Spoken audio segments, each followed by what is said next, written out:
Assalamualaikum warahmatullahi wabarakatuh. Selamat pagi dan semoga berada dalam keadaan yang sihat-sihat sahaja, dalam keadaan yang cukup bersedia dan semoga dijauhi daripada segala penyakit berjangkit. Okey, pada hari ini kita sambung lagi PDPR Bahasa Melayu tahun 3. Hari ini ialah hari terakhir PDPR sebelum kita uh, cuti pertengahan penggal. Okey.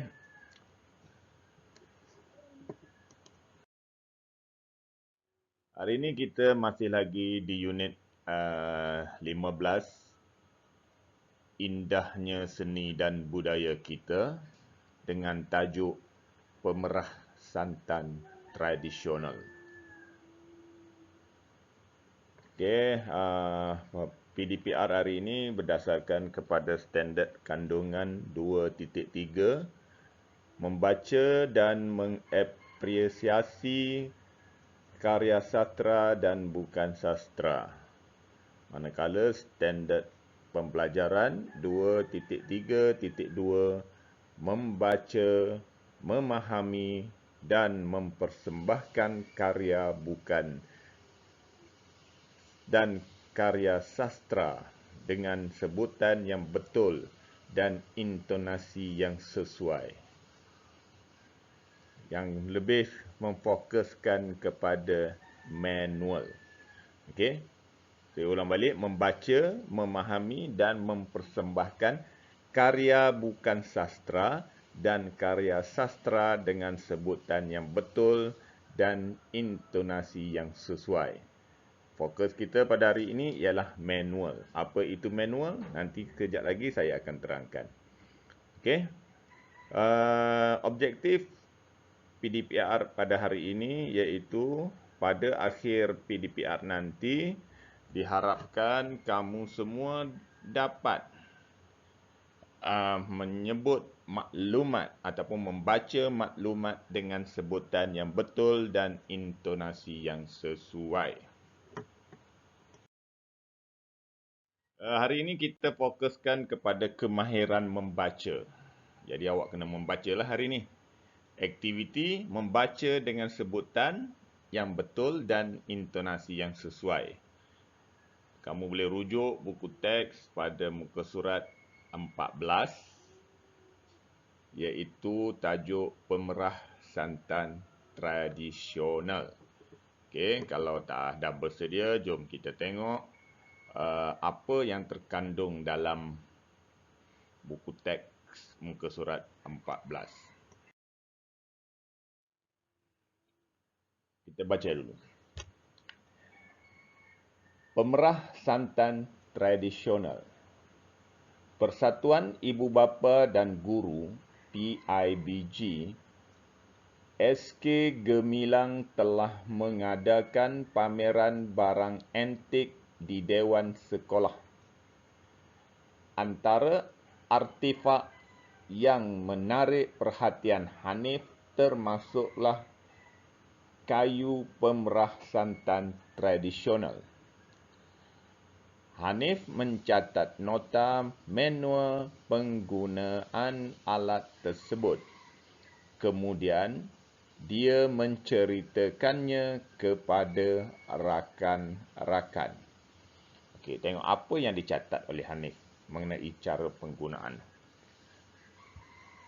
Yang pertama, masukkan kelapa parut ke dalam karung kain.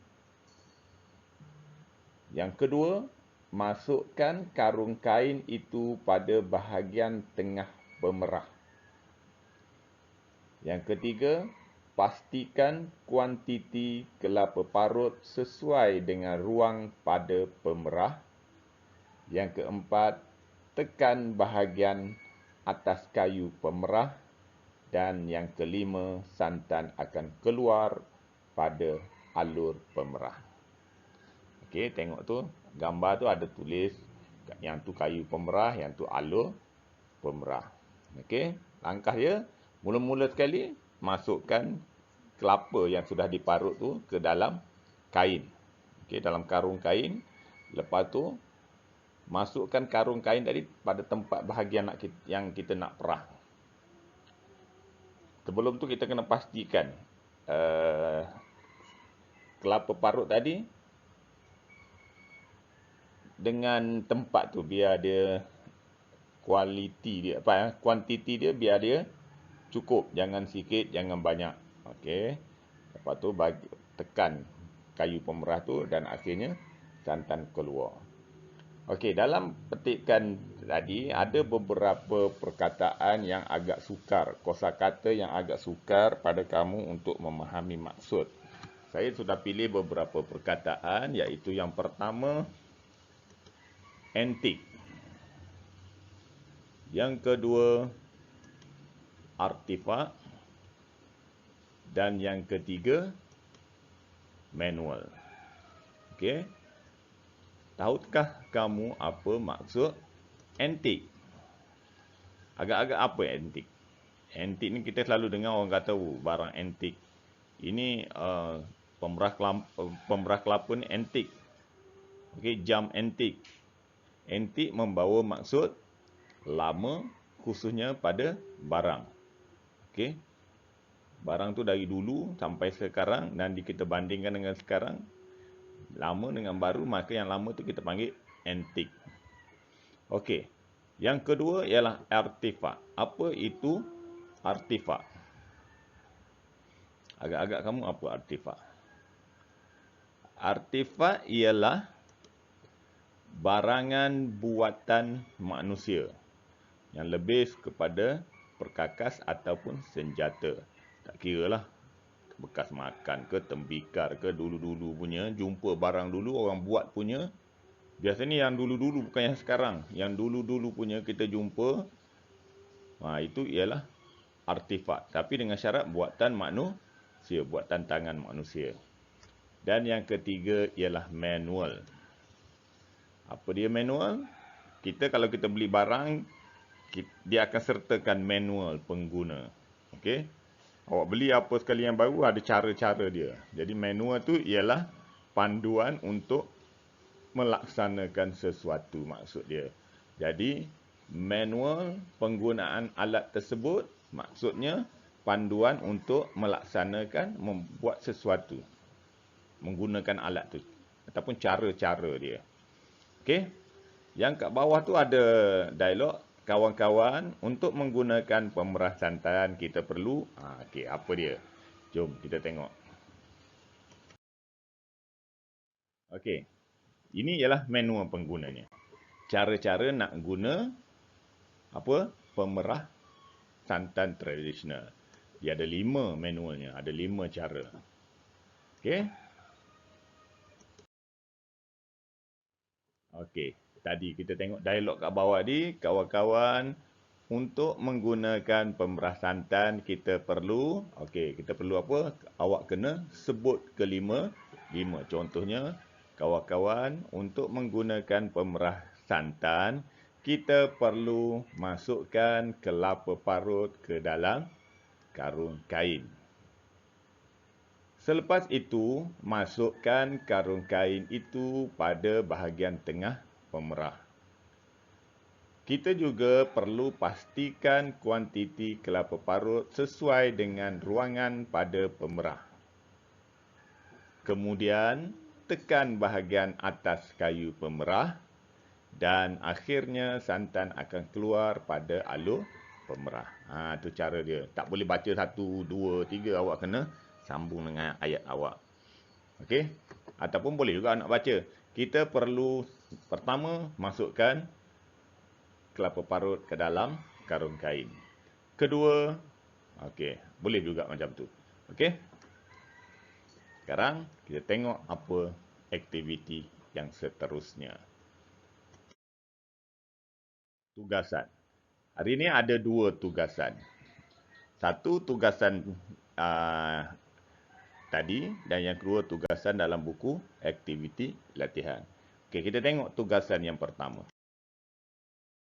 Tugasan pertama, rakam suara kamu tentang cara penggunaan pemerah santan tradisional. Kemudian kirimkan rakaman suara kamu kepada cikgu. Jadi, awak rakam balik. Awak rakam yang bermula dengan kawan-kawan. Untuk menggunakan pemerah santan, kita perlu, okey, pertama, masukkan kelapa parut ke dalam karung kain. Selepas itu, ataupun yang kedua, okey, awak buat sampai nombor 5, rakam. Lepas tu hantar kat saya.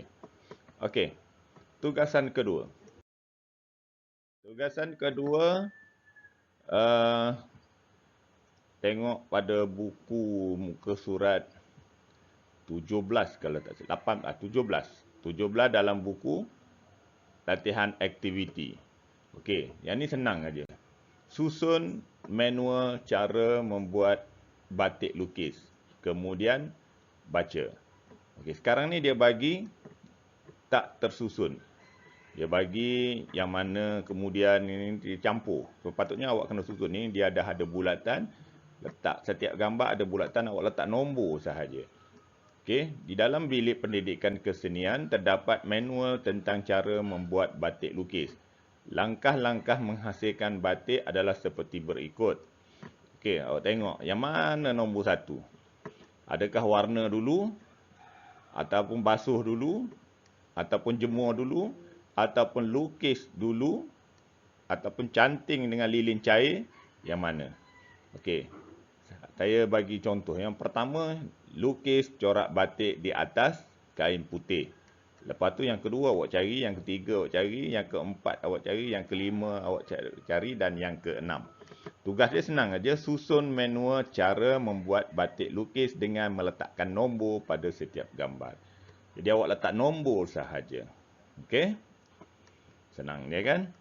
Lepas tu dah siap, macam biasalah, WhatsApp tugasan ni kepada saya. Okey? Itu saja untuk hari ini. Selamat belajar.